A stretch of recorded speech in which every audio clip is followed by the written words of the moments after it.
Your phone's working. Oh, okay.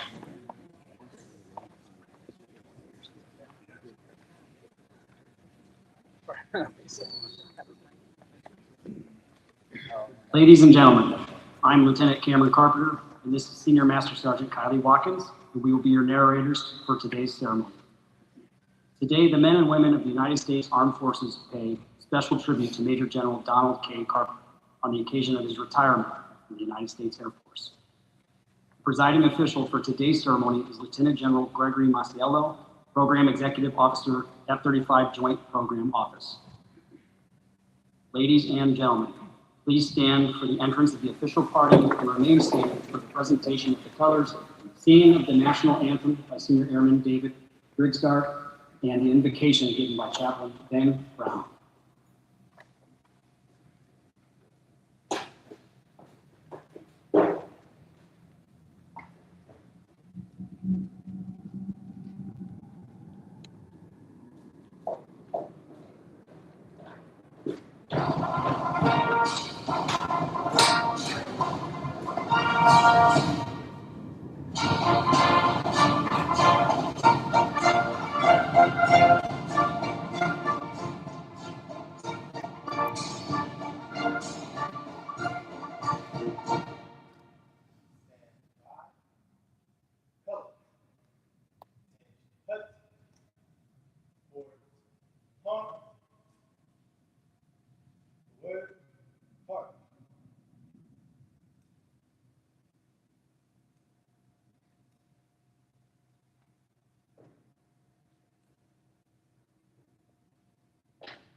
Heart. Present. Heart.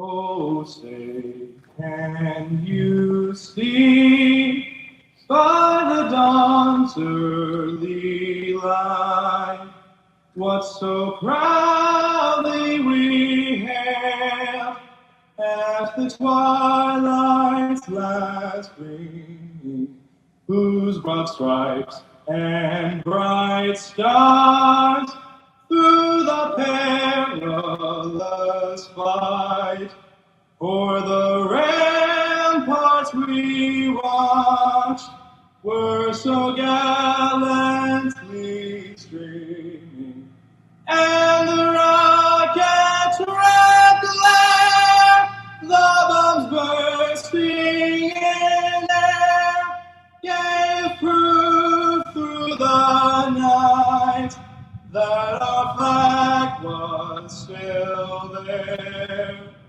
Oh, say does that star-spangled banner yet wave o'er the land of the free and the home of the brave?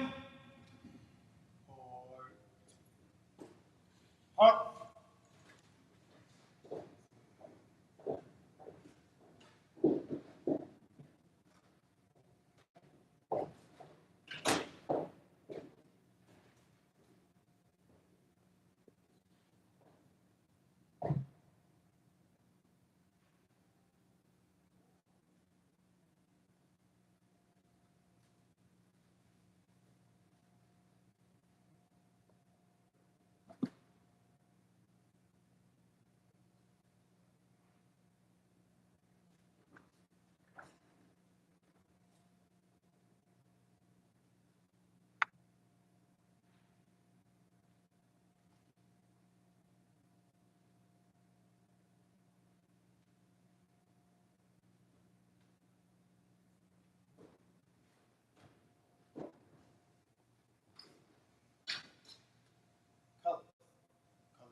Will you pray with me? Our gracious Heavenly Father, today as we gather to celebrate the career and distinctive accomplishments of Major General Donald K. Carpenter, we pause to give you thanks for his 43 years of dedicated service to our nation. We thank you for his leadership and influence, serving 8 years in the Navy, over 24 years at Peoria, another 5 years at Springfield, and then directing both at National Guard Bureau and now the F-35 Joint Strike Fighter Program at Wright-Patterson Air Force Base. His impact resounding in all branches of the armed forces and all around the world. But we thank you not only for his impact upon our nation, but also for his lasting impact upon our individual lives and for his genuine and faithful friendship. His lead by example approach would often find him pulling weeds with his airmen he commanded, or even shoveling snow off the aircraft wings in Afghanistan, providing his members the jolt they needed to complete the mission. His profound influence is demonstrated here today by colleagues and coworkers, friends and family, all with their own stories and experiences of how General Carpenter has deeply impacted them for good, imparting a legacy of excellence to be built upon. We also in this time give you thanks for his children and family represented here today and ask that your blessing would be upon them. For all of this goodness, we give you thanks and wait expectantly for more goodness and mercy to follow in the days and years ahead. And so today, as one man retires, another man is born to take up the mantle of leadership and service to our nation. We do not pray in times like this for great ability, but rather for great availability. For the God of all ability first made himself available to us, and in his likeness we accept the calling. Here am I, send me. I am available. For all of these good gifts and graces, given for your glory and for our joy, we give you thanks. This we pray as one nation under God, through Jesus Christ our Lord. Amen.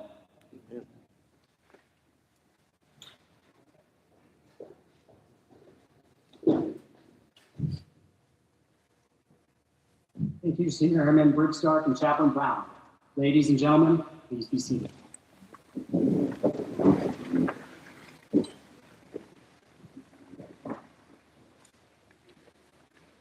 Sharing this special occasion today, there are many family, friends, and distinguished guests who I'm honored to introduce.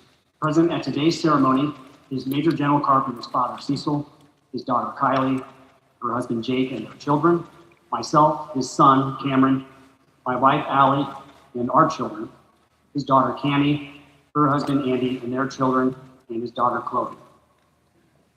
We would also like to welcome our distinguished guests. Please hold your applause until the end. Lieutenant General Gregory Masiello, Program Executive Officer, F-35 Joint Program Office. Lieutenant General Retired Michael Lowe. Major General Rodney Boyd, Adjunct General, Illinois National Guard. Major General Dan McDonough. Amanda Pilkerton, Product Support Manager, F-35 Joint Program Office. Brigadier General Stephen Rice, ATAG, Illinois Air National Guard. Brigadier General Retired Kenny Manus. Brigadier General Retired Clay Michon. Colonel Sean Strail, Commander 183rd Wing. Colonel Rusty Ballard, Commander 182nd Airlift Wing. Colonel Robert Reed, Deputy Commander 182nd Airlift Wing. Colonel Bridget Zorn, Commander 182nd Mission Support Group. Colonel Joel E. Sessions, Commander 182nd Contingency Response Group. Colonel Douglas Bowers, Commander 182nd Medical Group. Colonel Retired Bruce Bennett, Colonel Retired Andrew Halter, Colonel Retired Charles Melton, Colonel Retired Adrian Mayer, Colonel Retired Bart Belker, Miguel Ortiz, Military and Veterans Advisor, Congressman Mahood's Office, Command Sergeant and Major Hindi Salami, Command Senior Enlisted Leader, Illinois National Guard, Chief Master Sergeant Retired Patrick Armstrong, Chief Master Sergeant Retired Ted Flynn, Chief Master Sergeant Retired Rodrigo Gambo, Chief Master Sergeant Retired Rich Lulay, Chief Master Sergeant retired Tony Whitehead.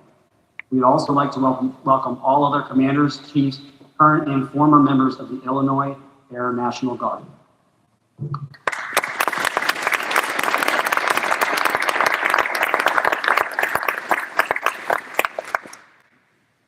is my pleasure to introduce close friend and mentor of Major General Carpenter, Lieutenant General retired Michael Love.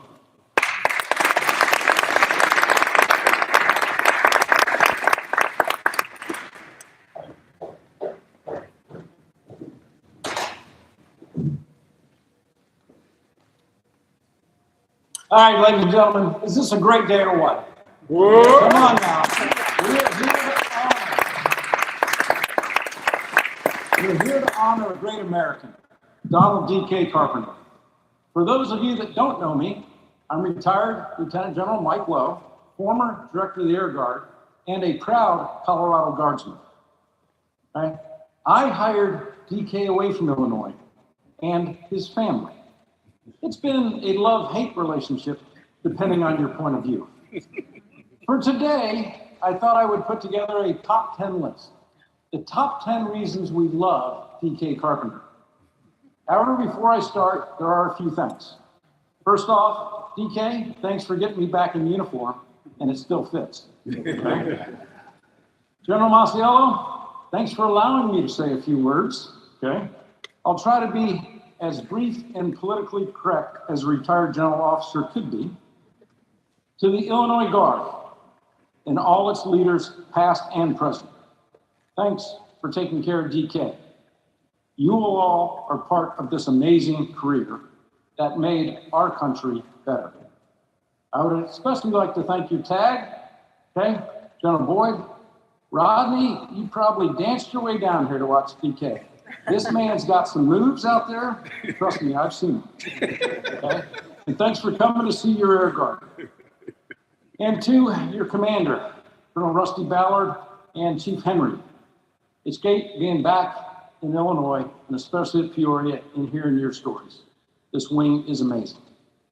Okay, the top 10 things we love about D.K. Carpenter. Number 1, longevity. Oh my God, did you really serve for 43 years? Over 4 decades ago, his dad Cecil taught DK an unparalleled work ethic. Cecil also served as 2nd Force Marine Recon 6768 Tet Offensive in Vietnam, a proud Marine. But how you ever let your son join the Navy? We'd love to hear it. But let's do that later, okay? But DK goes on as enlisted jet troop to Air National Guard officer, and then to national leadership at NGB, and finally as the F-35 Lightning Sustainment Director. In his career, he has cruised on the USS Forrestal twice, deployed to the Middle East numerous times, visited every state, conducted numerous inspections, and trained and mentored many of you. Quite an exceptional career. Longevity at number 10 leads me to number 9, people. DK, as the most senior maintenance officer, you are a trailblazer, a true trailblazer for every maintainer out there. An active duty 2-star general assignment from the Air National Guard maintenance community is unprecedented. You continue to raise the bar for all maintainers. And while raising that bar, you have coached, selected, mentored, and molded the next 3 rotations of leadership across the services. You continue to work with them and continue the legacy and greatness of the Illinois National Guard. Many of those leaders are here today. While mission comes first, you truly took care of your people always. Number 8, didn't know if you knew this, but DK is a volunteer who made the best use of every opportunity the military provided. There was not a school or a volunteer assignment that DK passed up. As a captain, he volunteered as an AMC IG augmentee for ORIs and LCAPs. He went on over 22 inspections from captain to lieutenant colonel. He and Chuck Melton, who is here with us, visited them all. He was also first boots on the ground to fix problems, including in my state, Colorado, and also in places like Puerto Rico after they lost a C-130 and crew. DK earned his Black Belt Lean Six Sigma Master Certification through the DoD, and it's the 182nd isochronal inspection down from 54 days to 18 work days. 54 to 18. Every other guard unit claimed foul and claimed Illinois cheats. Trust me, I've heard them all. But the fact remains. Everyone, Rusty, that came out and saw you win, okay?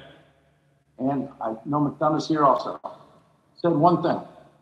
Oh my God, Illinois does it best. And you were right. They are doing it right. Others still can't replicate that feat. DK went on to teach the class, and he has his fingerprints over 240 lean projects throughout the military. He understands the mission from all levels. Number 7, I didn't realize this till this last assignment, but really DK is also a statesman. I don't know how he does it, but he gets in that service dress with that wicked smile, or in his battle dress uniform with that serious look. Go check out his Google images. Some of those looks are permanently etched in our minds, okay? So serious, yet heartwarming. He earned the trust of presidents, governors, state and federal legislatures, the adjutants general, and the leaders of over 19 F-35 partner and allied nations, like the UK, Italy, Israel, and Korea, just to name a few. They've listened and they trust DK. Trust is a precious commodity, and DK's trust is priceless. Number 6, dare I say, DK is a humble servant who needs a push every now and then. DK is great in his job, and he loved each and every one, but he does need a punch in the arm or a kick in the butt. In the Navy, he was punched in the arm by not one captain, but 2. He was capped, commander advanced, during his first enlistment, going from E3 to E4 on his first cruise, and then with his father there on the second cruise, going from E4 to E5. He was kicked in the butt to leave Illinois as I selected him for my A4. Then I had to deny his first request to retire so he could compete and ultimately go to the F-35 program, even making him my special assistant so he couldn't retire. DK is an amazing leader and commander who just needed a punch or a kick because he gets too comfortable in a position and we like to challenge him. But as my A4, he also had to kick a few, or I'm sorry, what do we call it? Pat a few of the commanders on the back side as he went out there to all the wings, and he brought results through more mission capability rates to our air guard. Something the active component couldn't do. DK quote, "You're not leading unless you're actually leading." Number 5, commander and leader. He has led at every level and with a very diverse background, influencing the Air Force's many tribes. Right here, he commanded both the maintenance squadron as a captain and then the aircraft maintenance squadron as major and then lieutenant colonel. That command lasting for almost 8 years, only in the Guard. During these times, he deployed to Oman and UAE. And the active duty C-130 from Pope actually extended his deployment so that he could take care of their jets and get them home because they didn't trust their commander. He commanded in Bagram, Afghanistan twice, the first time with mobile homes, clearing his runway from an Emirati C-130 hard landing without safety involved. And then the second time where this unit won the maintenance award besting every other Bagram unit. And when you think about Bagram, you had fighters, rescue, mobility, everybody there. I gotta tell you, that says something. Go Guard.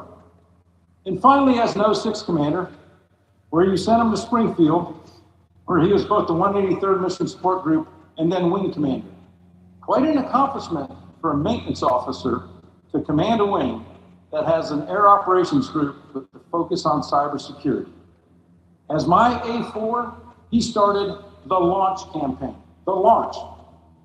He was focusing everyone on launching airplanes to put warheads on foreheads. The launch campaign and put warheads on foreheads are his quotes. Air Force now calls this fly, fix, and fight. Definitely leading the charge there. Number 4, adaptability and flexibility. DK is a Superman. He took the first opportunity to enlist in the Navy and learn highly technical skills and get his college degree. But when it comes to becoming an officer, he volunteered to do anything. And so Illinois had a vacancy for intelligence officer, and DK jumped at it. DK ran an intel shop, yet never attended intel school at Goodfellow. But the IG team still gave him high marks. He did time, obviously, in LRS, MXS, AMXS, executive officer, flight engineer. He is a lifelong learner who attended every school that we offered to better his unit and himself. SOS, ACSC, MBA, Air War College, dual status commander course, and JTF commander courses, national enterprise and international security courses. And he went on to lecture in many of these programs. DK never maintained the status quo. He challenged himself, he challenged his units, and he made the Air Force better. He makes it better. Number 3, DK is an amazing tactician. Yes, tactician. He got yelled at by the best director of the Air Guard, many tags, lots of wing commanders, because DK managed the logistics and installations for the entire Air National Guard. To put that into perspective, 92 wings, 1,600 aircraft, 166 locations, 60,000 of the 106,000 Air National Guard members are in the A4 community. 13 MDSs plus all equipment. He had the ear of every wing and maintenance group commander. He secured new and modernized equipment. C2, KC-46, the C-130Js coming here, F-35, F-15EX, F-16s, cyber units, and capability upgrades through Ingria. Our politicians and our taxpayers trusted you with their money, their equipment, their facilities, and mostly their people. DK was the largest MAGCOM with the lowest rank, sitting in all those meetings. He made it look easy. Number 2 is your amazing family. Besides your Marine dad, you had your siblings who have been by your side for the entire journey. And you have 4 beautiful kids who you describe as his best accomplishments. Kylie, the senior master sergeant, who married Jake, one of your crew chiefs. Cameron, the first lieutenant maintenance officer, no pressure, buddy. Okay. And Allie.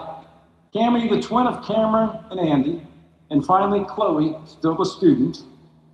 Collectively, your children live with a dad who couldn't make all their events and wasn't always around due to his military service. DK's children demonstrate the extraordinary resilience, adaptability, sacrifice, and maturity following in their dad's footsteps. Please, let's give the DK's family a huge, warm Guard thank you.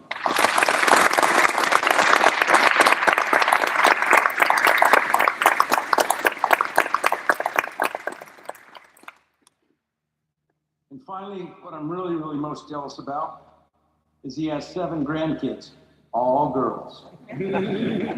Simply amazing. Your family made for a better Air Force. And buddy, in retirement, don't suck at this part. And finally, the number 1 reason we love DK is his friendship. Okay? He is literally the best friend anyone could ever have. And even in DC, when you need a friend, there's always DK. DK always answers the call and will come running for the good as well as the tragic. Whether a fun trip or the loss of a loved one, we can count on DK. We all here are blessed to know you, work with and for you, and with this crowd, able to call you friend. We are all very lucky. Ladies and gentlemen, General D.K. Carpenter is an amazing trailblazer, service member, family man, statesman, and friend. Let's have some fun today. Thank you.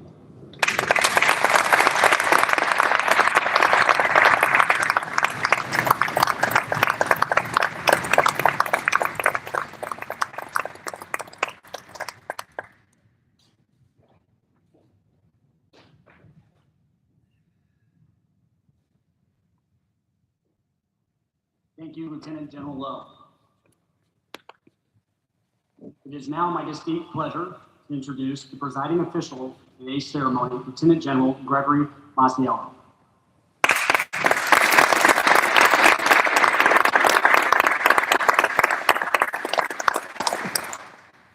Before you started, he said, "It's all lies." I listened, it wasn't all lies. I think he's good people. Yeah, you're retiring, I'm not yet. Hey, so you just heard about DK's career, and you've heard about his family. I've met several of you, not all of you. I'll give you my impression and our interconnection here in F-35. But I didn't realize that we're basically family-ish, which I didn't, kind of realize till I'm here meeting everybody. His dad was a Marine. Thank you for what you did. My dad was an airman. So he started out in the Navy. I did hear the story. I started out in the Navy. 1983, he took his oath of office in the Navy. 1983, I took my oath of office in the Navy. I didn't go that path, but I did think about it at one time. And now I'm dressed like this. I have 4 kids. You have 4 kids. I have 3 girls and a son. There's a lot of similarities in here. I appreciate what the family has done for him, and thank you for sharing him with us. I normally talk because I don't have a written speech, so that's good. I don't have a time clock. There's one in the back, so you should worry about that. No, I know that's not my job. My job is to tell you a little bit about DK. I'm going to do that. I talk in threes. I talk in riddles and round circles sometimes, so we have that in common. First is perspective, and then I talk about perseverance, and I talk about performance. Perspective, and often, and I say this, not just in this audience, in this setting, and I've witnesses at this. I believe I work for the aviation maintainer.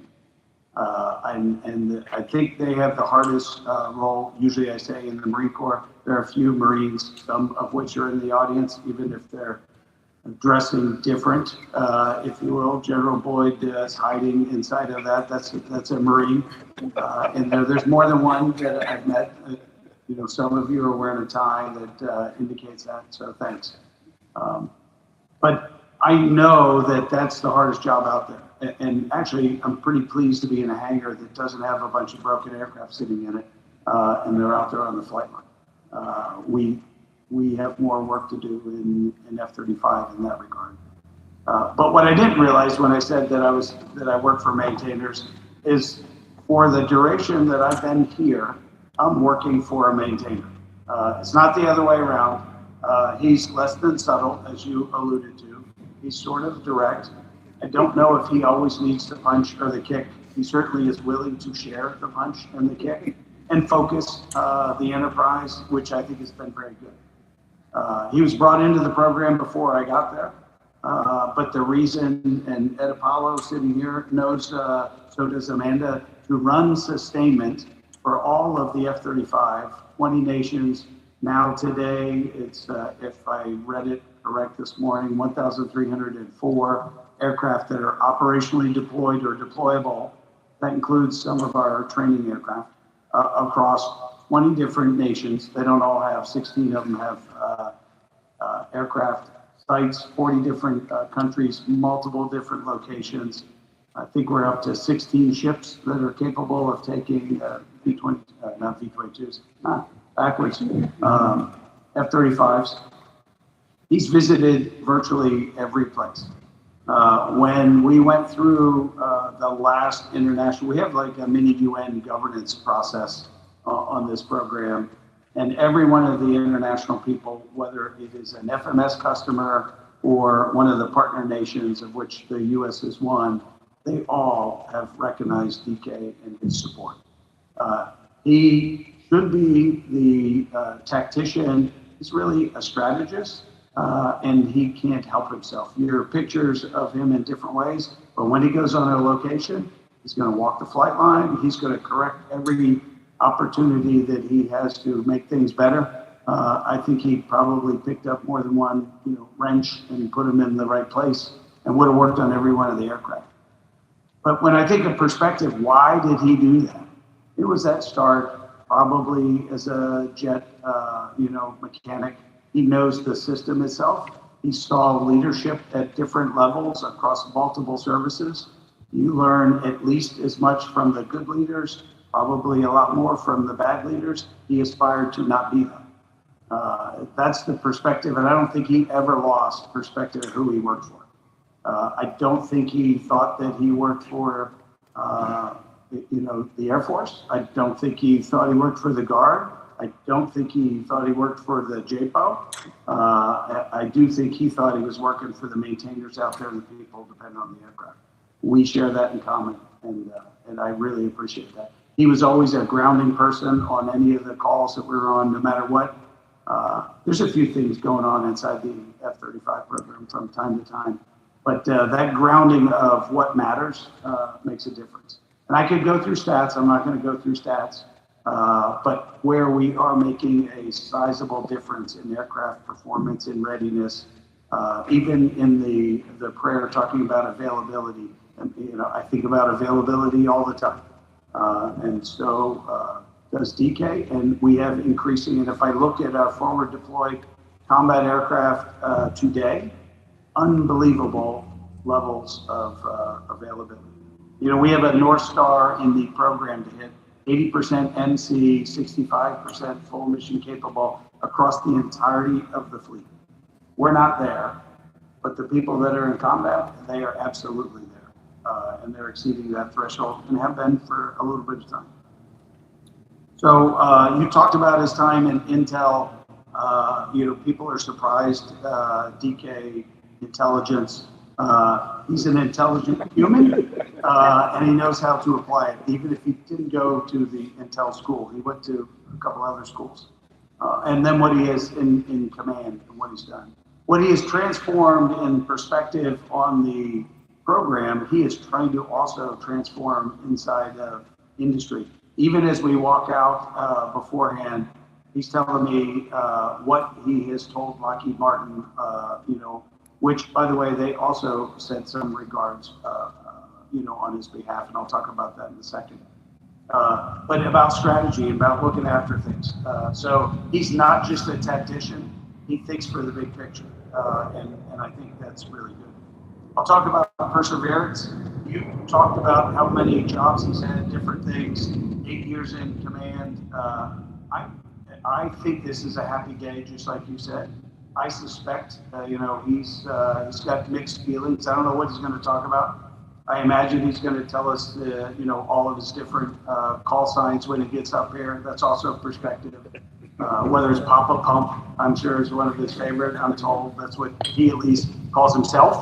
I think. I don't know whether his grandkids call him that, but he's working on it, so I told him I would help. Instead, I hear things like skull splitter and a bunch of other things that I won't say in there. But I don't think the DK is his initials. I heard him tell the story about being a diddle at one time, and so I imagine you're going to talk about that in your remarks. I think I have it here. I could read that section, but I won't. I tend not to talk about origins of call signs, but you certainly can. But you should ask him about the diddle part, if you will. Okay, perseverance. He does not quit. And that's really the note that came from Lockheed Martin. They thanked him for everything he did, keeping them on track, for kicks, pushes, pats. But then really asked, does he have some secret energy pack? He does not slow down, which is amazing. Which means I don't know what you're going to do to spend all your time. You are already missed inside of our organization. I can assure you of that. But wherever you're going, I know you're going to make an impact on that. We need to instill that across the entirety of the program, and what you have done at Right Pat and the structure you have put in place, that's not going away. We will change like the whole program will, as it goes along, but thank you for everything you put in place. And then I'll talk about performance. You already talked about his career performance. I will tell you, watching, and you have made, this is not necessarily an easy job, I've been told, to run the F-35 program. You've made it easier because of the increasing improvement of the platform itself and the program. The fact that, and I told you I won't go through stats, but just this morning I got ones on corrosion and how many hours and how much work that we've done on corrosion, and the stats going from 83 times that we had to touch given aircraft in a month down to 12 last month. That's pretty good. You keep doing that across the whole thing, and we're making big differences. Our readiness and availability is on the way up. That is performance of the fleet, largely through his perspective and his perseverance.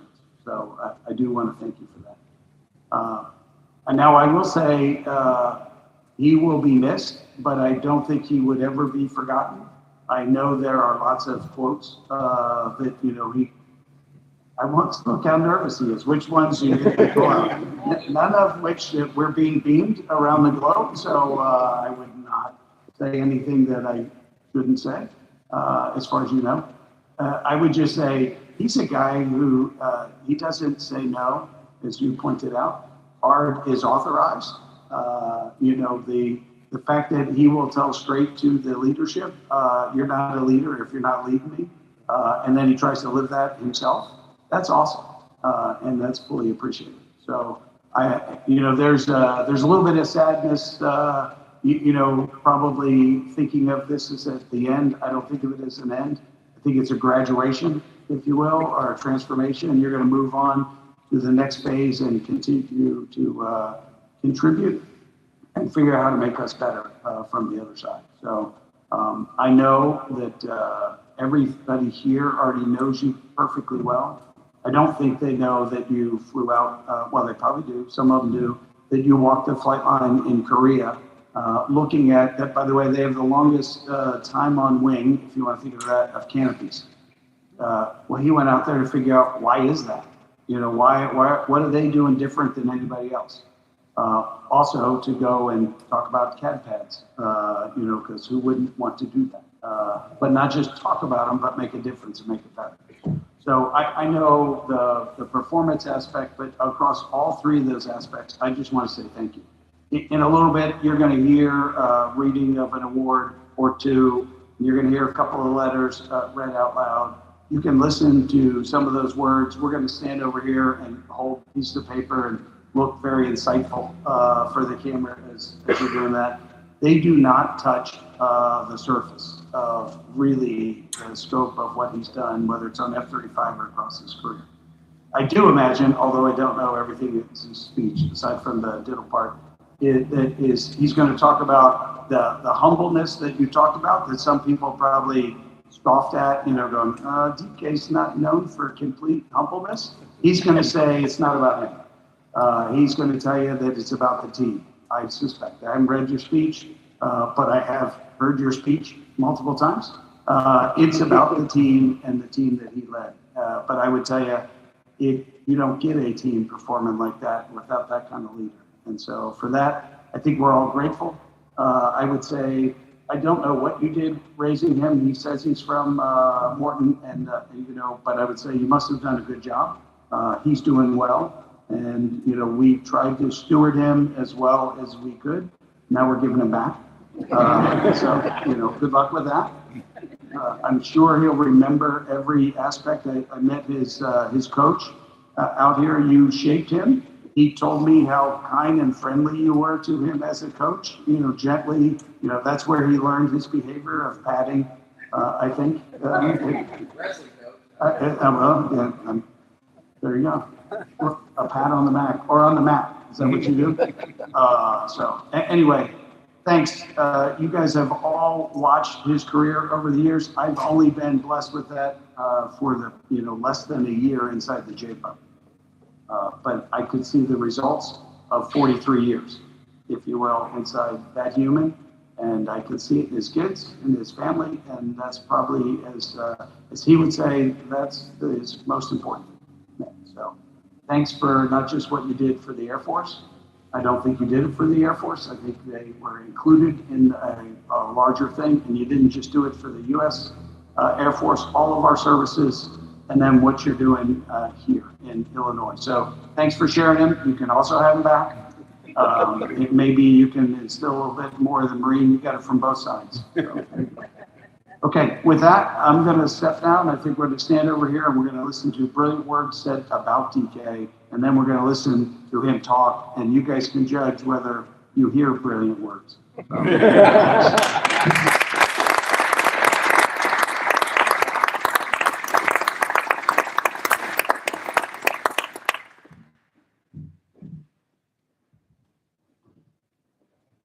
Thank you, Lieutenant General Maciel. Would Major General Carpenter please come forward and join Lieutenant General Maciel for the presentation of the Defense Distinguished Service Medal. Ladies and gentlemen, please stand.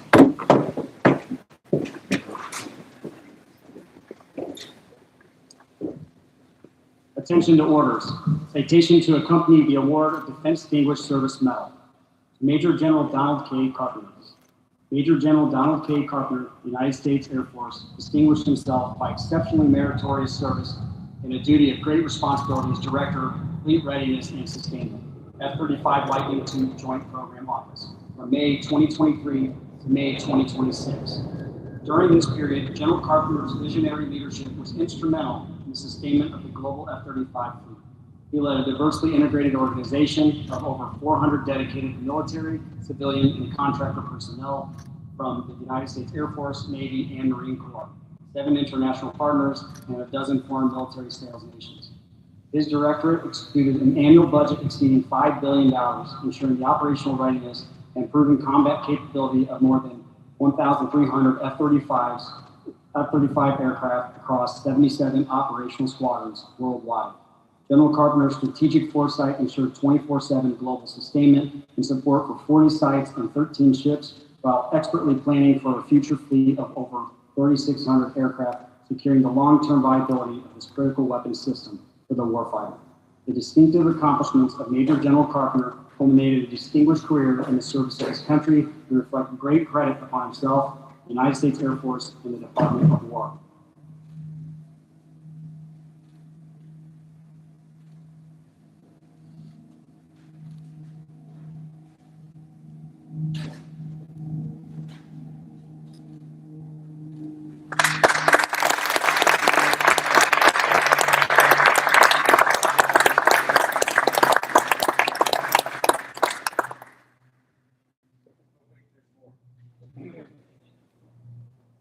Major General Carpenter will now receive the State of Illinois Distinguished Service Medal. Attention to orders.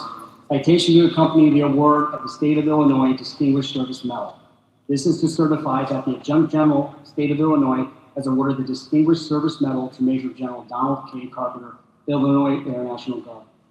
Major General Donald K. Carpenter distinguished himself by exceptional meritorious conduct in the performance of outstanding service to the Illinois National Guard.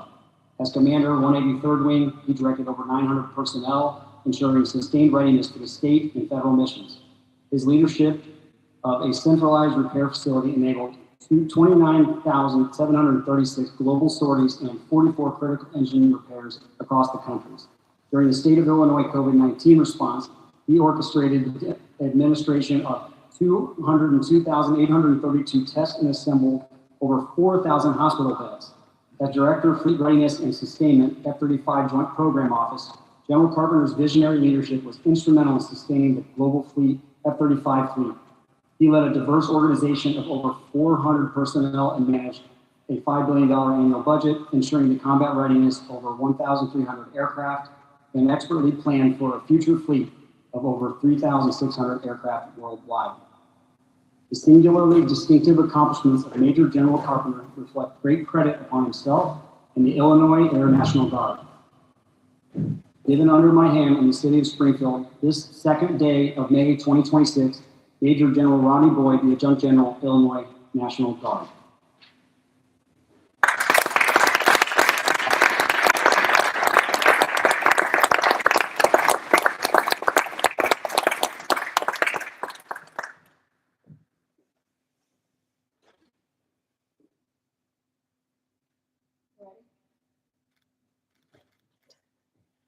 Lieutenant General Masiello will now direct the publishing of the retirement order.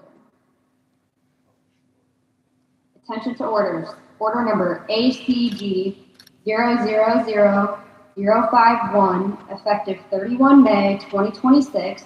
You are relieved from active duty, organization, and station of assignment, retired effective 1 June 2026 for DAPI 36-3203 in grade of Major General.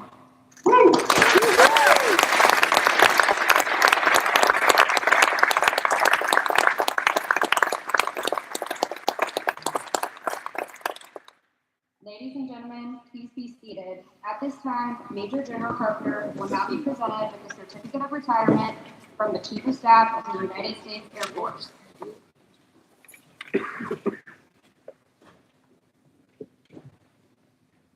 It reads, Certificate of Retirement from the Armed Forces of the United States of America. To all who shall see these presents, greeting.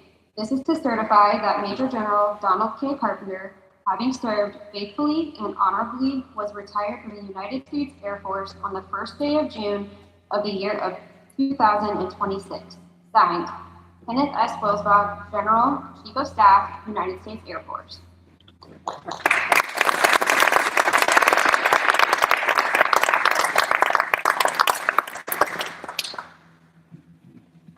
Major General Carpenter, we are also pleased to present to you with a Presidential Certificate of Appreciation, which reads, Certificate of Appreciation for Service in the Armed Forces of the United States, Major General Donald K. Carpenter, I extend to you my personal thanks and the sincere appreciation of a grateful nation for your contribution of honorable service to our country.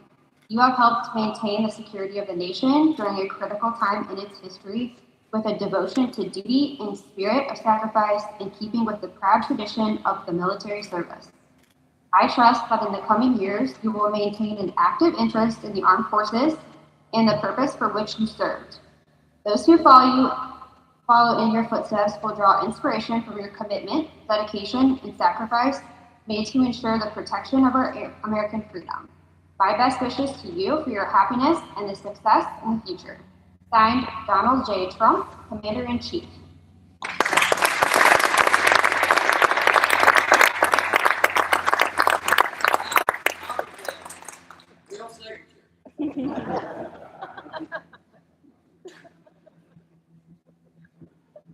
We now invite Mr. Miguel Ortiz, Military and Veterans Advisor to Congressman LaHood, on stage to present Major General Carpenter with a congressional record on behalf of Congressman LaHood.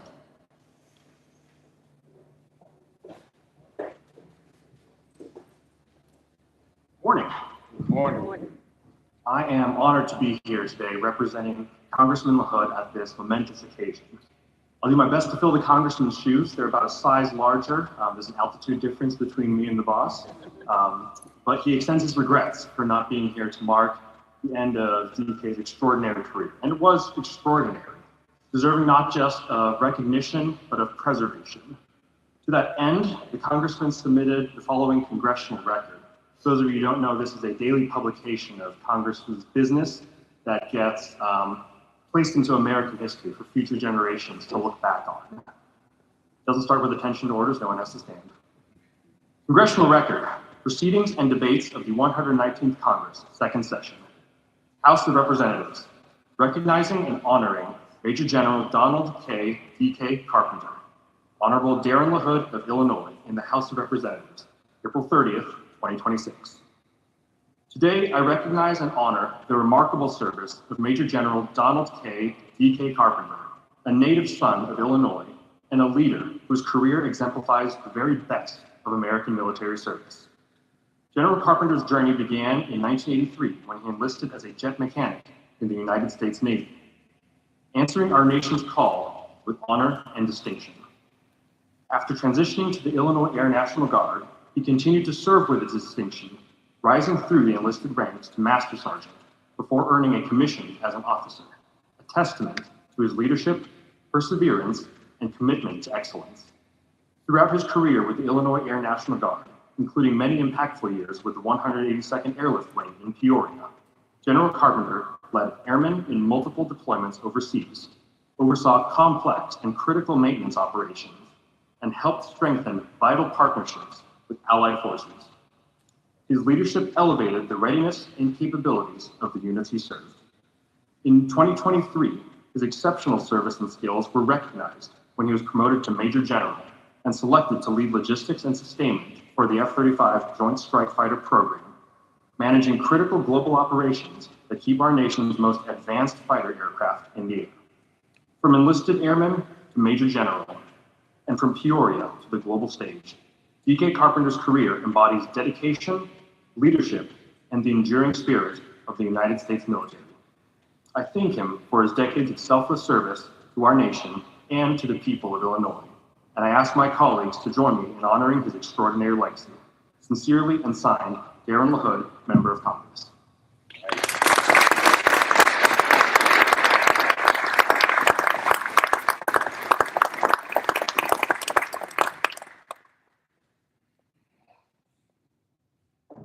Thank you, Mr. Ortiz. Ladies and gentlemen, it is my pleasure to present to you for the first time Major General Donald K. Carpenter, United States Air Force, retired.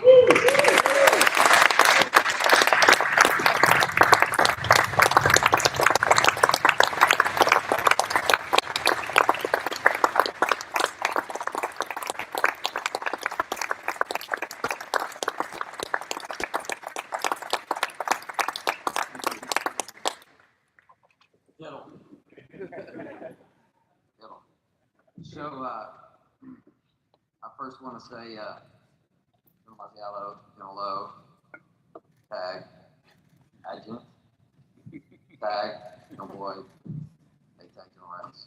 Not retired, tag, Ohio, any means. Okay. Other general officers, colonels, chiefs in the House, JPO team, Amanda, 2-star level equivalent, my work wife per se, she would say. I'm so blessed to have you all here. I've got people here from Jimmy Siddig, who was first day in boot camp in 1983, December 12th. We've stayed in touch this whole time, so he came to help me finish off. I got Walt Adams here also, first tour on the ship. I've got people along the way, my Peoria family. My Springfield family's here. My Guard family's here from the National Guard Bureau. There's some folks here, and then we've got my last JPO family here, to include industry folks that are here as well. So I'm very grateful that you're all here today. So I will leave this before I get started. I know you're probably dying for the Diddle story. And so we got Lockie here too. Dad, I didn't see you step in here from Champaign, Illinois, right? So thank you for coming. And thank the team for sending you. I don't know if it was on your dime or Lockie paid for it, but that's just like, what, $1 million a day. So, anyway, love you like a brother. So Diddle. So, man, it's been a great career. And I'm glad that there's not folks in the back standing, because they're going to be the ones that go out to the smoke shack and say, DK talked too long. It's terrible. And I'll say I got more time in the military than they got on the shitter seat. So deal with it. So long and the short, Diddle. So Rico Gamba, Chief Gamba, is in the room here. former flight engineer. There was 4 of us: Steve Rice, Rico, Cy Snyder, and I. We all got selected to go be the unit's first flight engineers in 1994. And we were all E5s. I think Rico was E6 at the time. So he thought he was boss. But anyway, so we went to school at Little Rock, and then we went to our seasoning training, which is going to probably be the same thing for the J models, because if they've got folks out doing training right now, they're getting qualified in the J, they're going to go somewhere else to do seasoning training on the J because we don't have J's here yet, right? So same part of history is going to repeat itself a little bit for some of these young kids that are becoming the load masters and the flight crew, or the pilots. No more navs, no more flight engineers. So sorry for the pilots, because we're not on deck with them. But anyway, Rico and I ended up going to our tactical training out in Baltimore, Maryland, and because we couldn't get it at home, there was no planes here. So I got this guy named Master Sergeant Greaves, and what was his nickname?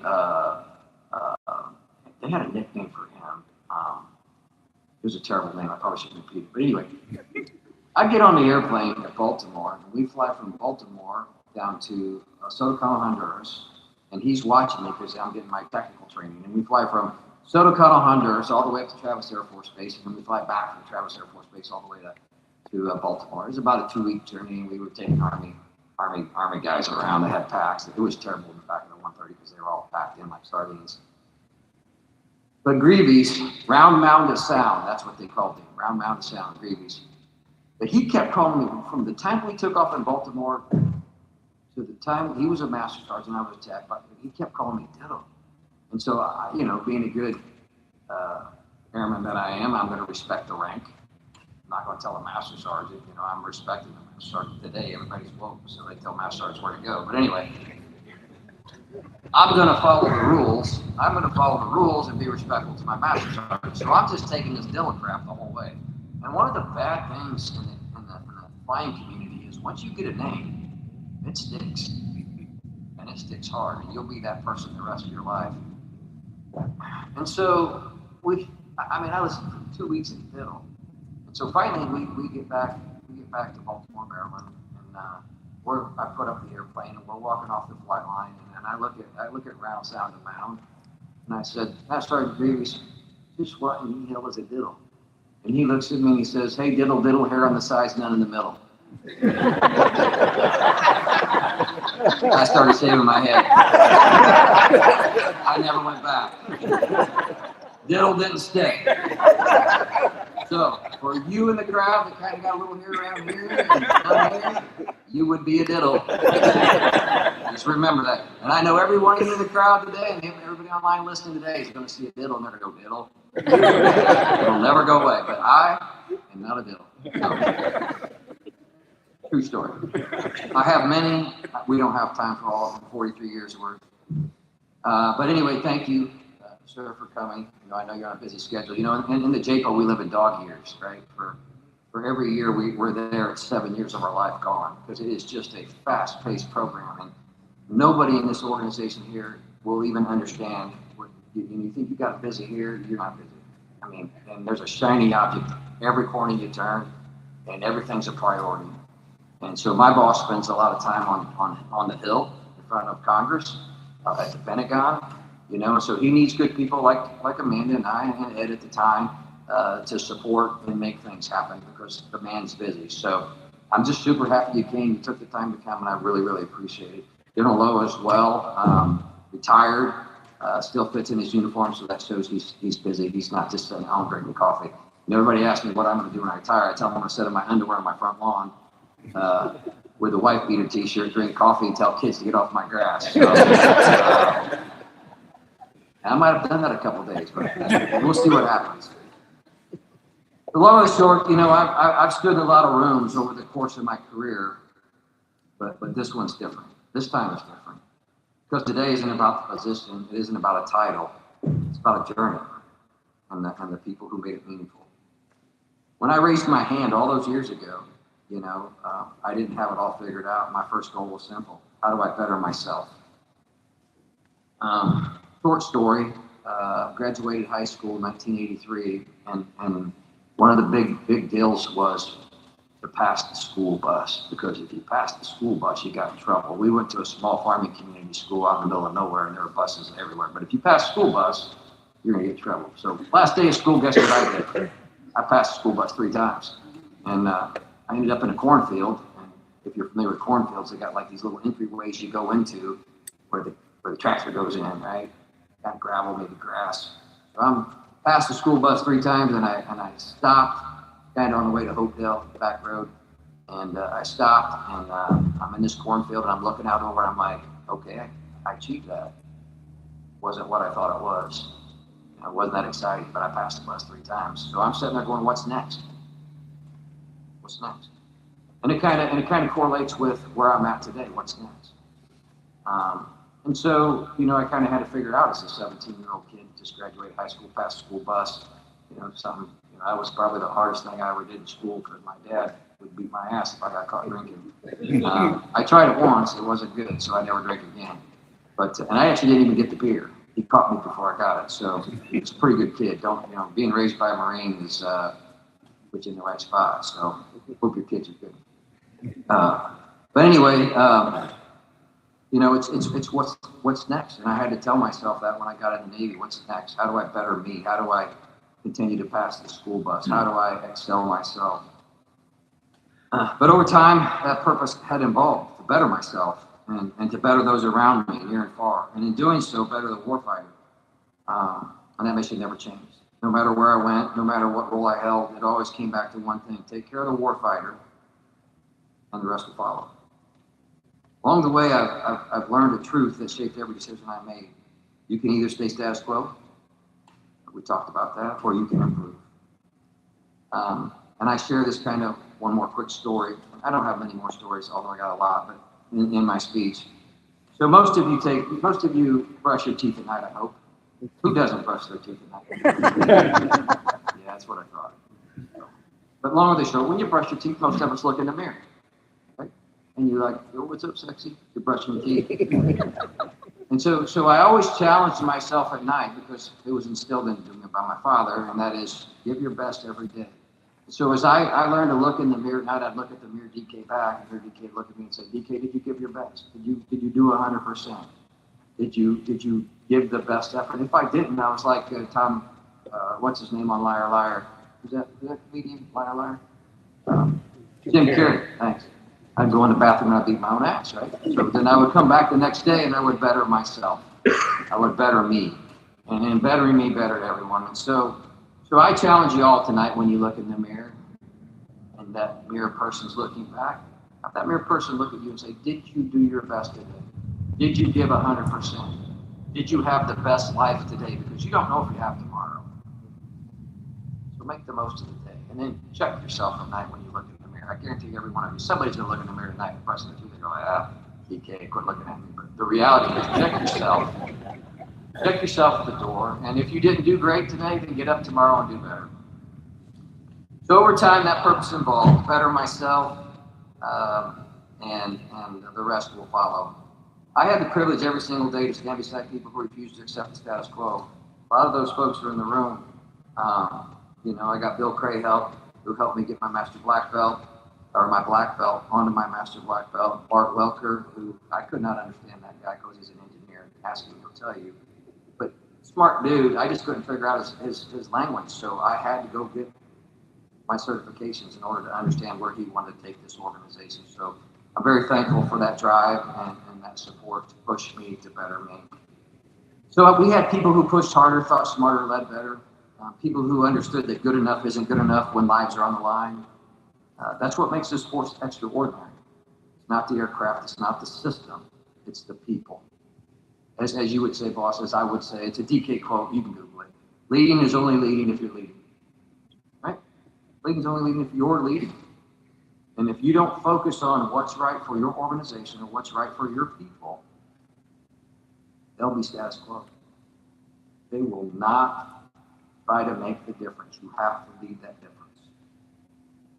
And so it's the people, the ones who stay late when no one's watching. How many of you have ever heard of Aaron Miller? Right? That dude, I'd be leaving here sometimes at 5 o'clock at night, and he'd be the last one out. And that kid would walk around every door to make sure it was locked because we didn't want to get a security report. Keep going. No one was watching. Nobody said thank you. Just did it. Okay? That's the kind of guy that excels or gal excels. That's the kind of person that betters himself. And with that attitude, somebody's watching, and they will try to excel themselves to be better. So it's the ones who stay late when no one's watching, the ones who carry the weight without asking for credit, the ones who make sure the mission succeeds every time. To my family, there are no words strong enough to thank you. You sacrificed in ways most will never see. You carried with me every step of the way. This uniform may have been mine, but this journey was ours. To my sons and daughters, and Courtney, thank you for that. Please see the uniform, the rank, the titles. That's what people see, but they don't always see what it cost. They don't see the birthdays I missed, the games I wasn't in the stands for, the nights your mothers had to be parents, both parents, because I was somewhere else to answer the call. And yet you never complained, except for Kim. So years later, I take this to heart, and she won't play basketball with me anymore today. But as a little kid, I'd come home from the garden here, and I'd sit back in my recliner after a meal and fall asleep, and she'd be like, "Dad, let's go play ball," and I left. And so there were other kids along the way that I missed out on things. So Cammy, I'm sorry I didn't get up to play basketball, but I got plenty of time now. It's okay. I married that because my own husband falls asleep on the couch, and now I understand. There you go. So, to I got 2 generations of kids, my older generation and my 21-year-old to be here soon. So I wouldn't say equally I was gone through their years growing up, but I can say for Chloe, I missed, 4 years of her high school doing this gig. And so, don't look at me. And so it was a real sacrifice. It was a real sacrifice, to as these 2 gentlemen discussed, be that warfighter, be out there on the front line. But it's all the cloys of the world that I was concerned with. It was ensuring that they had the tools, the equipment, and the training they needed when the job came. And the job's here today. We're in Iran. And we have our F-35s, if you haven't heard, they're over there. But, not only my children, but I took other people's children as personally as I took my own. And so, Chloe, thank you for the sacrifice, although I got a lifetime to make it up. I hope I may not live tomorrow, we'll see. But I'm proud of you, thank you. So you guys adapted, you grew, you became strong, resilient, grounded people of character. The truth is, you didn't just watch me serve. You kids, you served alongside me. I need you to hear this clearly. I am more proud of being your dad than I ever have been of wearing these scars.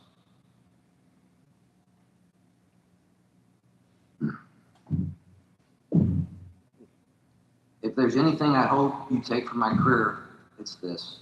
Don't settle. Don't choose to improve. Choose to stand for something bigger than yourself. But also understand this. Becoming better comes at a cost. Comes at a cost.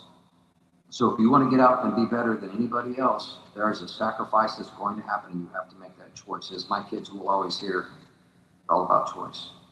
So that'll be on my tombstone. So choose wisely what you're willing to sacrifice, and never lose sight of what matters most, because at the end of the day, titles fade, missions end, but family is what remains. I've had countless priority missions, as I would call them. I'm a mission junkie. And you know what? America and the world needs those people, and it comes at a cost. But if America and the world does not have those people today doing these things with the sacrifice of their family, where would our country be at today? And I took it personally. I've had countless priority missions, but you children, my precious children, have always been my most important one. If I haven't said it enough, I probably haven't, you are. I've climbed the ladder, and now I'm choosing to come home. I love you, I'm proud of you, and I can't wait just to be dad, but I still expect you to call me General. And in closing, to those that I've had the honor to lead, listen carefully, all right? The warfighter is counting on you. You are also a warfighter, but there are all types of people that support the warfighter at some form, fit, or fashion. There's a 130 people. We get the beams, the bullets, the special ops equipment there, right? That's our job to get to the warfighter on the front line. So there's a whole myriad of things that we do as warfighters. But at the end of the day, our mission is to get it to that person out there on that front line, putting warheads on foreheads. And I know coming from Peoria, you don't really understand all this, but we cannot do it without industry. Industry is part of that civilian warfighter team. They don't provide the product that we get. We can't do our mission. We can't get it to the end result, warheads on foreheads. The civilian warfighter, the government civilians, they're warfighters as well. We can't do our job without them. So they wear a civilian uniform, civilian warfighter uniform. We wear the military warfighter uniform. The reality is we're all on the front line. We're all part of the mission. We're all part of warheads on foreheads. So the warfighter's counting on you, not for the average, not for the status quo, but for better, for stronger, for a relentless commitment to improvement. So don't ever settle. Don't ever say, this is how we've always done it. You push, you question, you lead. You lead. Because the moment we accept status quo is the moment we fail the very people we're sworn to serve. As for me, I'm going to take this uniform off. But I will never stop believing in what it stands for. I will never stop believing in you. I will never stop being proud to have stood among you. So if there's one thing I leave you with, it's this. When the moment comes, when the real pressure is on, when the warfighter is counting on you, don't be the one who maintains, be the one who improves. Thank you to this nation, to the warfighter, to those who sacrificed and gave all. And for a small town Illinois farm boy, thank you for the honor of a life. I salute you.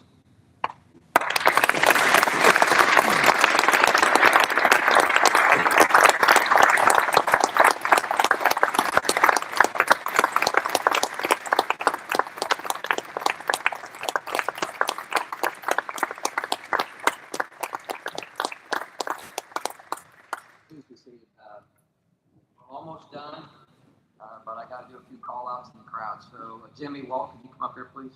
Jimmy and Walt, come up here. Yeah, Walt, you come up here. Yeah. Jimmy, come up.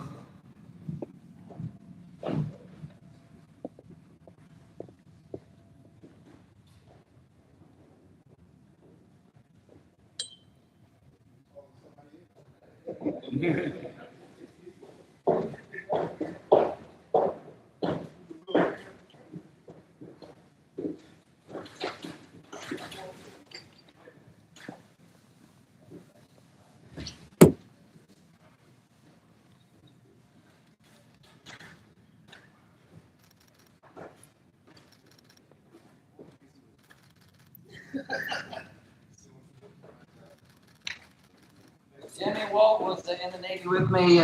We've stayed in contact all these years. And, I really feel bad for folks that came millions of miles, San Francisco. We got Boston, DC, Ohio. We've got some folks from all over that came to see me. I just hate Pennsylvania. Bill, you still in Pennsylvania? Greg Hill? No, where you at? Kentucky. Drives a Jeep. But we got folks from Tennessee. I just feel bad for folks coming from Florida. I just feel terrible for folks coming all this way to see me, but I'm honored and I'm thankful. And the party's on next. So let's see. Chiefs from Peoria. Chief Gamba, come up here, please. Who else? Where's my chiefs from Peoria? Any more in the crowd? Just Chief Gamba's the only one that wanted to come? All right. So come up here, Chief Gamba. Chief Flynn, come on up here, brother. From Springfield. I got any other chiefs that serve with me? Chief Whitehead. Come on up, brother. Be shy.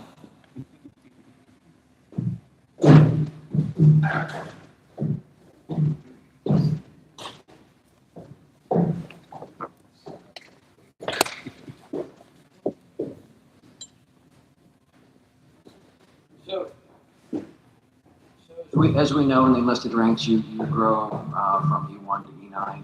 And E9 would be, don't ever call me an E9. Well, you're an E9. Anyway, long and short, it's a long journey, and they help lead and guide you as an officer. Rico and I worked together as enlisted, and then I actually became his boss. I know he's proud about that. But Chief Flynn and I worked together down in Springfield, and then Chief Whitehead was the chief for the National Guard, all National Guard, all Army, all Air, and they have excelled to high places. And I just wanted to call them out because it's a thankless job that they do, and there's never enough thank yous. And I'm proud to have served along, been mentored, and been given wisdom by these fellows. Thank you.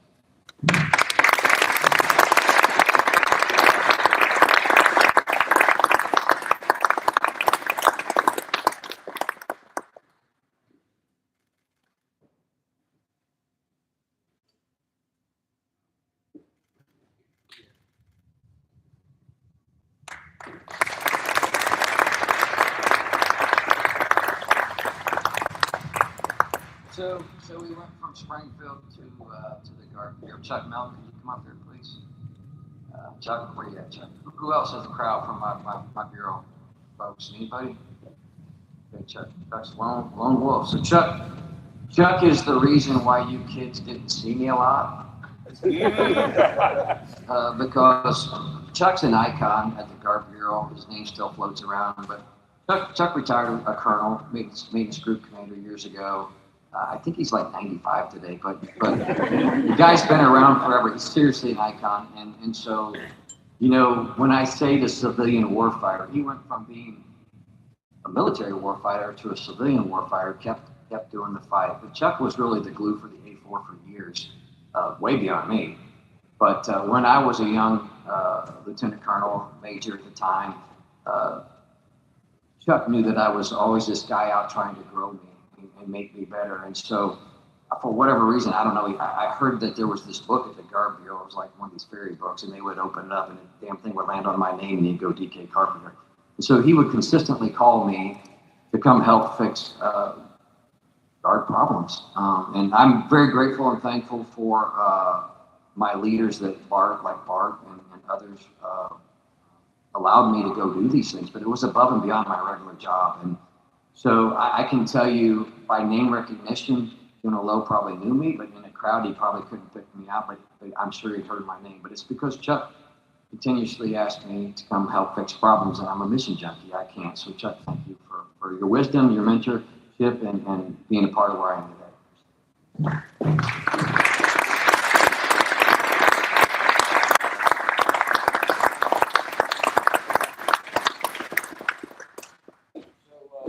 From the Guard Bureau to the JPO, most of my folks I already coined. Pretty sure Eric Wood, where you at? I didn't coin you, my brother. Come on up here. No, not you, Eric. You got coined, but you can come up here and bring him with you. The little guy. Yeah. And so, who else? Amanda, please come up here. Lockheed, where you at? Where'd you go? Come on up here. Andy. Yeah. Anybody else I'm missing? And so my BCG folks, please come up here. Yeah. And so these are folks. Anybody I'm missing from JPO? Marissa, come up here. So this is probably a little unorthodox, but going back to who I am, it's not about me. It's about the people that helped me get here. It's about the people I work with day in, day out. It's about the people that don't get enough thank yous. And so I can't coin everybody today. I'm sure you want one of my special skull splitter coins. But I'm really grateful for these folks helping me along the way. So we got this little guy on the end. He's like a weightlifting champion from down in Texas. Eric Wood, he was my chief of staff. Amanda Pelverton worked with me. She was kind of like my work wife. We worked together day in, day out, fixing problems. Andy, Lockheed rep, but he got to see Skull Splitter and the fight that I took to Lockheed all the time, and I would say we could do better. Marissa is my exec who helped put all this together, and then we got BCG, Boston Consulting Group. These folks here were contracted to the JPO, and they've been with me from day one, helping fight the good fight, helping fix the problems. And yes, I bought these coins myself. There can be no IG complaints. Chuck, where's your wife? There are no IG complaints. I bought these coins myself. And so I just want to personally thank you all for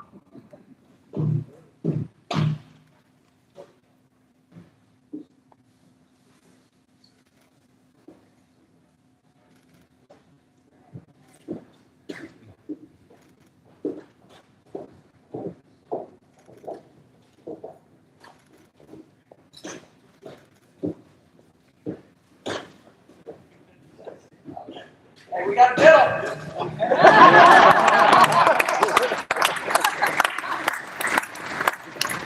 So, you know, I can go on and I can coin everybody, and I'm going to have a little get together with the VFW, and I want to thank the team behind the scenes that helped me put the VFW together. Without that team, today wouldn't have been made possible. So I really appreciate the team that supported and took care of me. So plenty of food. I think there's an open bar. We're going to go to the VFW. We're going to be done here. I do appreciate the folks though that came and were part of my day today.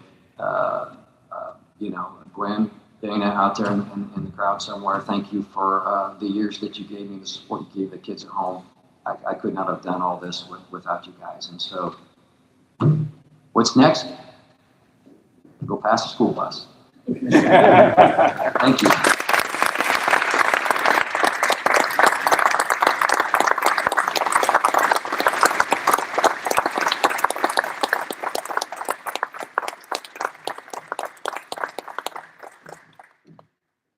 Major General Carpenter, the men and women of the United States Armed Forces are proud to have served with you. Your knowledge, wisdom, dedication, and friendship will be sorely missed by all. We wish you well as you begin this new chapter in your life.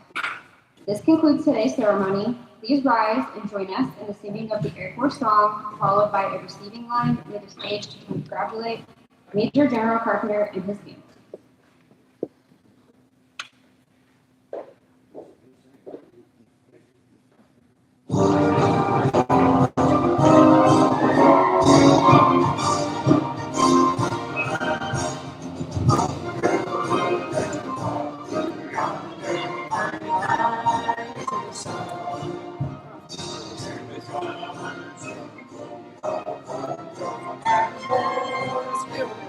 Give her the gun.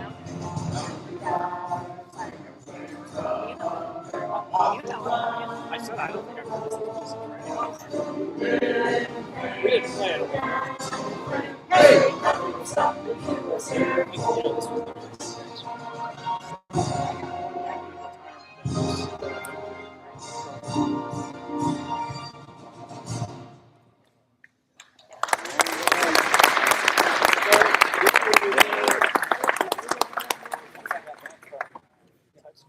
don't know how to stop it. Oh. Yes. Yes.